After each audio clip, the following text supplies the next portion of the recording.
या सच में बेबस है या फिर अपनी खामोशी से किसी खतरनाक साजिश का हिस्सा बन चुकी है।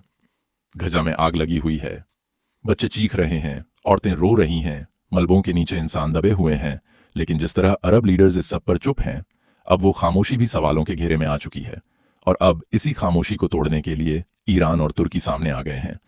ईरान के वजीर खारजा अब्बास अरकच्ची और तुर्की के फॉरेन मिनिस्टर हकान फिदान ने साफ लफ्जों में कहा है, ये जो कुछ हो रहा है गजरा में, ये कोई जंग नहीं, ये सीधा सीधा जेनोसाइड है, यानी नस्ल कुशी, इंसानियत का कत्ल। उन्होंने अरब हुकूमतों से मांग की है कि अब वक्त आ गया है कि वो सिर्फ बयानों से नहीं बल्कि एक्शन से इजराइल को जवाब दें। वो बोले, अब अगर आप चुप हैं तो समझा जाएगा कि आप इस जुल्म में शरीक हैं। यही नहीं, हमास और यमन के हूथी भी अब खुलकर बोल रहे थे। हूथी के स्पोक्सपर्सन यहया सरी ने तो सीधा सीधा बयान दे दिया, अरब हुकूमतें कमजोर हैं, डरपोक हैं और इजराइल के साथ मिली हुई हैं। उन्होंने अरब लीडर्स पर गद्दारी का इल्जाम लगाया है। कहा कि जब गजा जल रहा था तब इन हुकूमतों ने सिर्फ खामोशी ओढ़ ली। ये जुमला बहुत तेजी से वायरल हो रहा है। जब बच्चे मर रहे थे तब तुम कॉन्फ्रेंस कर रहे थे। अब आप सोचिए, क्या वाकई अरब देश मजबूर हैं या फिर जानबूझकर आंखें मूंदे बैठे हैं? इधर ईरान और तुर्की जैसे मुल्क सिर्फ बयान नहीं दे रहे, बल्कि वो पूरे रीजन को एक नया सियासी मोड़ देने की कोशिश कर रहे हैं। ये सिर्फ इजराइल और फिलिस्तीन की लड़ाई नहीं रही, अब ये सऊदी अरब, मिस्र, यूएई, ईरान, तुर्की और अमेरिका तक फैल चुकी है। हर देश पर दबाव बन रहा है कि वो बताए वो किस तरफ खड़ा है।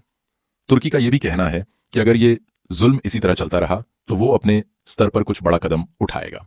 कुछ एक्सपर्ट्स का कहना है कि तुर्की और ईरान मिलकर कोई कूटनीतिक ब्लॉक बना सकते हैं जो अरब देशों पर दबाव बनाए और जरूरत पड़ी तो हथियारबंद रणनीति तक पहुंच सकते हैं। और वहीं दूसरी तरफ इजराइल लगातार गजा में हमले कर रहा है और दुनिया की मीडिया कहीं इसको सेल्फ डिफेंस बता रही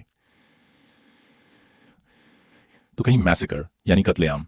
अब सवाल यह है, क्या बाकी दुनिया सिर्फ देखती रहेगी? क्या मिडिल ईस्ट फिर से एक बड़े जंग के मुहाने पर खड़ा है? भाइयों और बहनों, आज ये खबर सिर्फ एक कागजी बयान नहीं है, ये आने वाले वक्त की तस्वीर है। अगर अरब लीडर्स अब भी खामोश रहे तो शायद कल जब इतिहास लिखा जाएगा तो इनकी ये खामोशी सबसे बड़ा गुनाह मानी जाएगी। गजा के मलबों से उठती चीखें अब सिर्फ इजराइल की तरफ नहीं देख रही, वो पूरे मुस्लिम उम्मा से सवाल कर रही हैं, क्या तुम अब भी चुप रहोगे? तो दोस्तों, आप भी बताइए, क्या आपको लगता है कि अरब देशों को अब खुलकर इजराइल के खिलाफ खड़ा होना चाहिए? क्या ईरान और तुर्की की ये कोशिशें मिडिल ईस्ट को एकजुट करेंगी या और ज्यादा जुदा कर देंगी? कमेंट में अपनी राय जरूर बताइए और इस वीडियो को उन लोगों तक पहुंचाइए जो सच्चाई से दूर हैं।